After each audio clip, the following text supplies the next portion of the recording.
A new report urges doctors to start screening their patients for signs of loneliness. The report is published in the American Academy of Family Physicians and calls on doctors to ask their patients whether they feel socially isolated. It's an effort to recognize loneliness as a medical issue.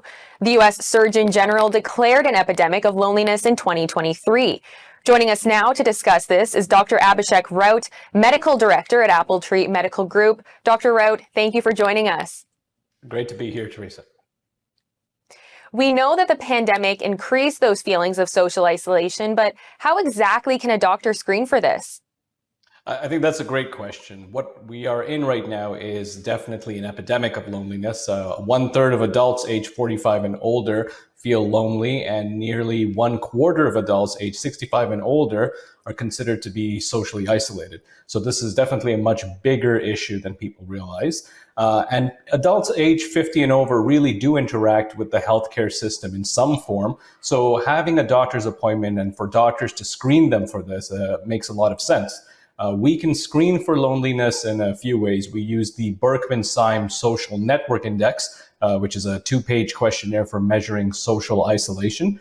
We also have the UCLA Loneliness Scale, which is a 20-item questionnaire, which helps us measure loneliness, interconnectedness, and social connectedness as well. And what are the medical implications for someone who is suffering from loneliness?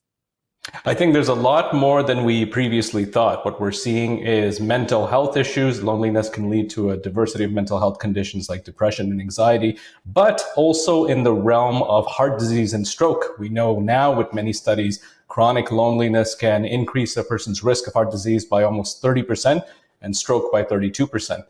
Also, we're starting to see it in dementia as well. There's a 50% increased risk of dementia amongst those who are socially isolated or lonely. Not to mention the other physical health risks with loneliness, such as diabetes or high blood pressure as well. Now, what exactly can a doctor do if they determine that someone may, in fact, be suffering? Right. So if a doctor determines that a patient is suffering from loneliness, there's a lot of steps that we would typically do. The most important being acknowledging the impact of it. So the doctors can acknowledge the feeling of loneliness, can engage in conversation with the patient. But primarily the two important things we do need to do is mental health support. So provide that support for depression or anxiety symptoms and refer our patients for mental health services. And second most important is to connect patients to resources. There's a lot of community programs and support groups that we can connect our patients to alleviate the loneliness. Do we have any information on how loneliness impacts different generations? Like, are elderly people more likely to suffer from isolation?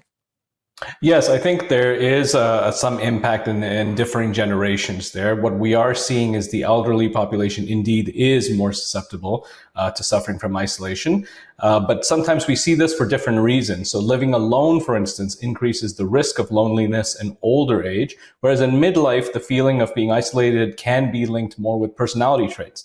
So there's different reasons why we would have that there.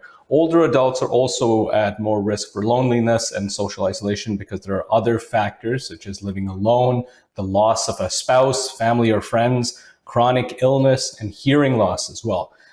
So what we do see is there are a lot of compounding factors in there. And these compounding factors overlap with other risk groups as well. We know that immigrants, lesbian, gay, bisexual, and transgender populations and minorities are also particularly susceptible to loneliness.